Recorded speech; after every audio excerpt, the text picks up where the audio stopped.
Ini bocah 20 tahun dapat 3 triliun semalam. Dari mana? Dari nyuri dong. Nyuri apa? Sempak Justin Bieber. Loh.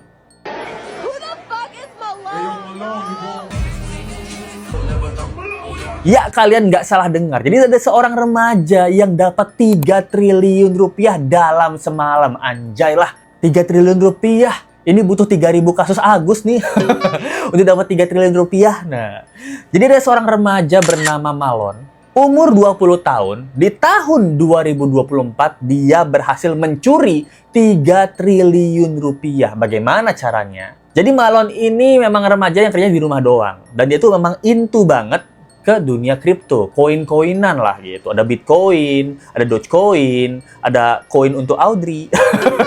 Kalian tau nggak koin untuk Audrey? Nah, itu zaman dulu tuh. Jadi pokoknya perkoin-koinan lah. Jadi suatu waktu, Malon dan teman-teman di grup chat, dia punya grup chat sendiri, isinya Malon dan kawan-kawan. Salah satu teman Malon ini bilang ke Malon, "Bro, gimana kalau kita cari orang tajir yang punya Bitcoin, terus kita tipu, kita scam, kita ambil duitnya." Nah, kalau orang normal diajakin temen berbuat jahat menipu orang, kita kan pasti mikir 2-3 kali. Astagfirullah, dosain, baim dosa. Gitu. Maafin baim ya Allah. Ya, kita kan bakal mikir gitu kan. Sedangkan Malon, pas diajakin sama temennya, jawabannya, ayo gas. Nomor 2 orang gas, anjay. Langsung gas dia, bro. Jadi mereka cari di internet yang mana cocok jadi korban. Setelah mereka mencari, akhirnya ditemuinlah satu orang bernama investor, tinggalnya di Washington DC gitu. Jadi kita sebut aja namanya Pak Investor ya, orang kaya, investor, duitnya banyak. Nah, kita sebutnya Pak Investor. Biar apa? Biarin dong. So sekali let's go, biar gampang gitu. Jadi mereka dapetin informasi Pak Investor ini di internet dan mereka cari tahu informasi yang lebih detail dari Pak Investor ini, kayak rumahnya di mana, siapa namanya, nomor teleponnya berapa. Nah, di sosial media akhirnya mereka berhasil mendapatkan informasi termaksud nomor telepon dari Pak Investor ini. Jadi lambat laun mereka menyusun rencana dan rencananya adalah mereka menelpon Pak Investor ini dengan mengatakan mereka dari tim Google yang katanya akunnya diretas. "Halo, Pak Investor, kami dari security Google. Akun Bapak ada indikasi untuk diretas." Pertamanya Pak Investor cuek-cuek aja. Paling orang nipu. Karena Malon dan teman-teman itu pakai nomor telepon kantor ya, bukan nomor telepon rumah gitu. Yang kalau di Jakarta kan 021 444 5566 gitu. Nomor telepon kantor. Kemudian Malon telepon lagi dengan nomor yang berbeda, mengatakan Malon adalah pegawai dari salah satu exchange tempat Bapak ini naruh duit. "Halo Pak, saya karyawan dari exchange kripto dan lain-lain. Akun Bapak ada indikasi untuk diretas." Nah, jadi 2 kali dia ditelepon sama Malon. Nah, bapak-bapak ini kaget dan panik dong. Waduh, duit gue di sana semua. Duit simpenan gue yang gue tabung dari istri biar nggak ketahuan. Di situ semua, anjay. Nah, paniklah dia. Akhirnya dia berusaha untuk mengganti password dan mengamankan akun itu. Jadi exchange yang dimasuk itu kayak kalau kita di Indonesia itu kayak Binance, kayak Indodax gitu. Kalau kita beli Bitcoin kan lewat situ ya. Let's go beli Bitcoin tuh di Indodax itu, nabung setiap bulan 200 ribu. Kayak enggak gitu. Hilang iya. Malon itu bilang dia dari kantor exchange gitu. Dan akhirnya Pak Investor ini karena panik dia meminta bantuan untuk mengganti security number yang dia punya. Nah, itu pun juga disarankan oleh Malon. "Pak, akun Bapak ini udah mau diretas. Lebih baik kita amankan akun Bapak. Saya bantu Bapak untuk mengamankan akunnya karena duit Bapak di sana banyak banget gitu. Itu duit Bapak pensiun sebelum Bapak meninggoy kan." Nah, akhirnya dibantu dengan Malon, dia men-share di monitor sharing sama Malon. Jadi Malon bisa lihat dia ngerjain apa di komputernya. Dengan alih-alih Malon tuh membantu dia karena dia dari perusahaan keamanan kan. Nah, akhirnya setelah membantu Bapak ini mengganti dan mengamankan akunnya, akun Bitcoin-nya, disitulah Malon mendapatkan informasi, yaitu kode OTP, password-password penting, nah email-email penting, nah dari Pak Investor ini. Dan seketika mereka, para berdebah grup ini mendapatkan semua informasinya, disikatlah 4.100 Bitcoin dari walletnya Pak Investor ini. Boom! Nah. Oh my god! Oh my god! No way! $242 million! Bro, I'm gonna spaz out. You know how much money that is? Nah, 4.100 Bitcoin 2024 itu harganya kalian tahu nggak berapa? 3 triliun. Boom, anjay. 3 triliun, malon. Let's go aja beli nasi uduk 15.000 tiap hari.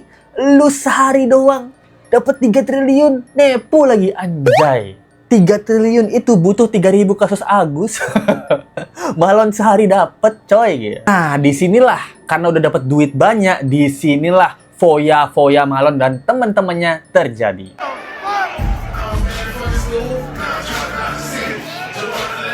Ini Malon itu beli kacamata berlian gitu. Di kacamata itu ada berlian gitu. Buat apa? Buat ngelihat masa depan.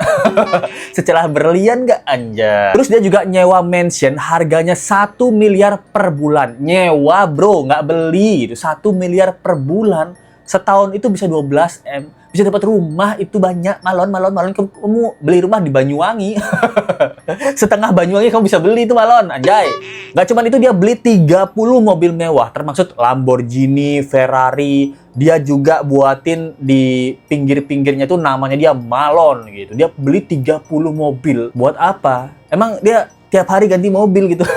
Hari aja 7 gitu. Dia punya 30, anjir. Tiap hari ganti mobil itu. Terus dia juga nongkrong di klub pastinya. Dan dia ngabisin 1,6 sampai 8 miliar per minggu. Aduh. We alcoholics, but damn. What the fuck? How the fuck we got drink all this? Yup. Got a case of this bitch. Setara gaji cleaning service di kejaksaan. 8 miliar per minggu. Aduh, mungkin itu. Dia neraktir semua orang di klub beli botol alkohol champagne yang paling mahal. Udah pasti, nggak mungkin kaleng-kaleng, nggak mungkin Amer. Dia nggak mungkin itu. Why did a table come in tonight and spend $300,000 on bottles like it was nothing? He even tipped me $2,000. When I tell you the amount of bottles he sent me that I took home, brand new, everything sealed. Lalu juga dia beli tas Birkin ya. Birkin itu Hermes gitu. Harganya 800 juta. Dikasih cewek-cewek random di klub gratis. He comes towards me and he's like, I got this for you. Guys, I can't even make this up when I say that I just woke up to a Birkin in my bedroom because a man gave it to me in the club last night. 800 juta gratis kasih cewek-cewek gitu. Kita aja nraktir cewek empot-empotan. Dia ini kasih tas Birkin 800 juta udah kayak ngasih goodie bag ulang tahun.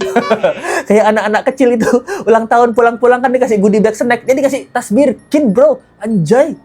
Tapi dari sini ada satu kejadian yang lucu banget. Jadi Malon ini dia naksir seorang cewek nih. Dia beliin lah Lambo Urus buat si cewek ini. Terus dia ngirimin foto Lamborghini jam 2 pagi ke cewek yang dia suka. Terus dia bilang di DM, "Halo, aku beliin ini buat kamu loh." Nah, anggap aja ini hadiah ulang tahun yang lebih awal.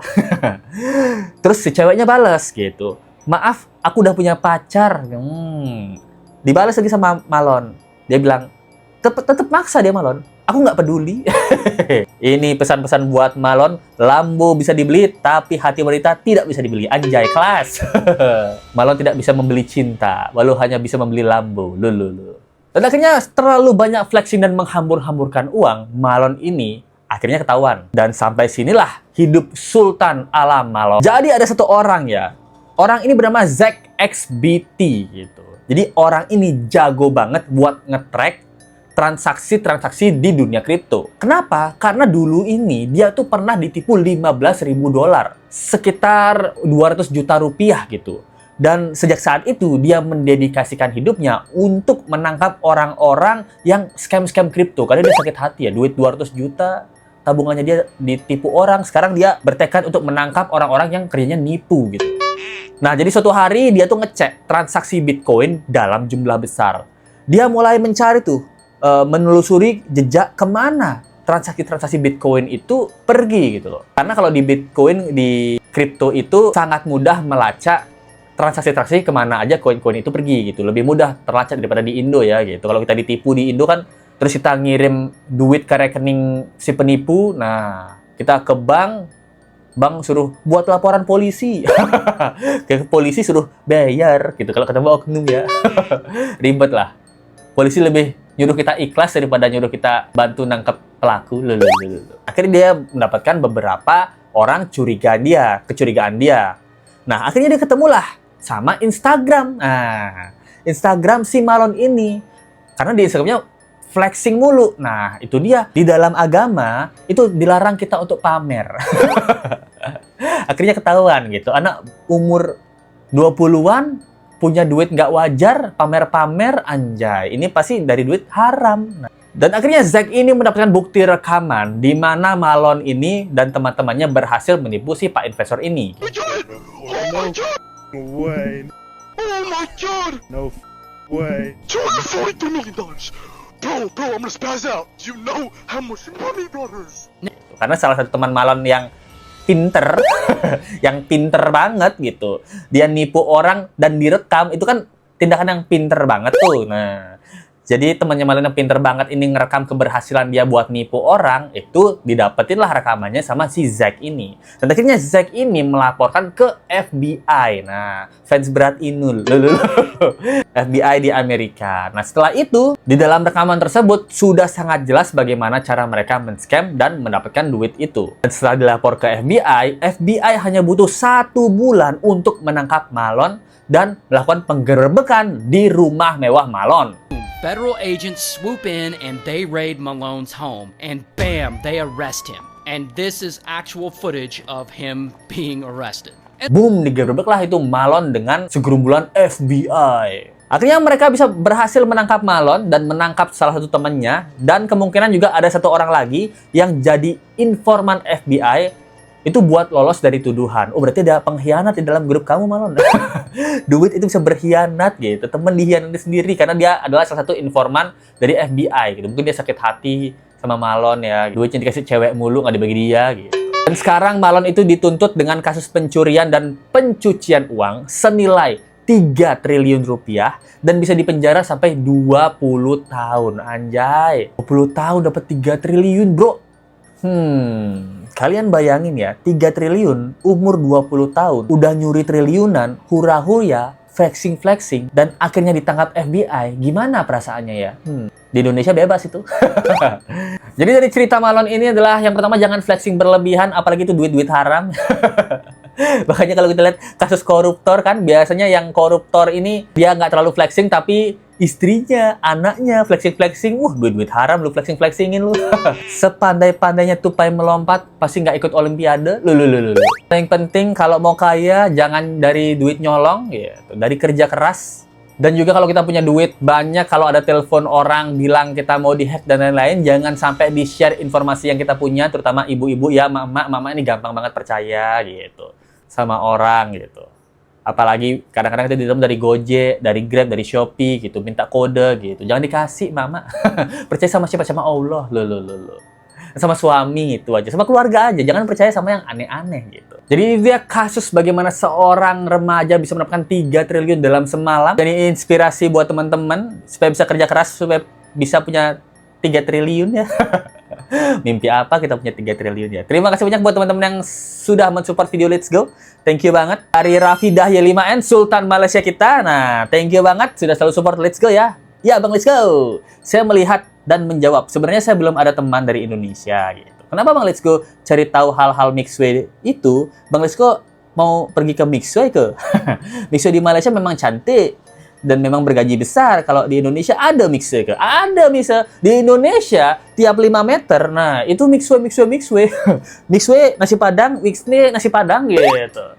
Itu berjajar dia Mixway dan nasi Padang. Lululul. Thank you banget ya Rafidah Y5N Sultan Malaysia kita. Dari Sri Sultan kita, Sri Wahyu 8161, Sultan dari segala Sultan, cantik dari segala cantik, Kanjeng Mami Ratu Sri Wahyu 8161. Terima kasih. Bagaimana tagline-nya? Suka nggak? Loh. Ini sepanjang ini untuk Sri Sultan kita, Kanjeng Mami Sri Wahyu 8161 loh. Woy, Sultan dari segala Sultan. Terima kasih banyak. God bless you. Dari Henny HG5MS. Thank you banget Henny. 2 kali loh. Wah, 2 kali permaisuri Henny ini mensupport Let's Go. Aduh. Terima kasih ya. Bang, angkat berita Ben Sukatani, Hong Kong must stay. Sukses Bang Let's Go, semangat gitu. Lah, kan kemarin udah. Ben Sukatani. Oke, abisin ya. Let's Go soalnya dengar cerita ini orang kaya dalam waktu semalam itu bikin pengen bikin pengen kayaknya tapi nggak pengen nyurinya gitu loh. Terima kasih ya Henny. Ya guys, gimana menurut kalian tentang kasus yang Let's Go sampaikan? Kalau kalian suka dengan informasi kasus seperti ini, bisa komen aja di Let's Go. Kita bisa cari cerita-cerita yang seru-seru punya gitu. Sampai ketemu lagi di video berikutnya. Thank you banget yang udah support ya. Bye.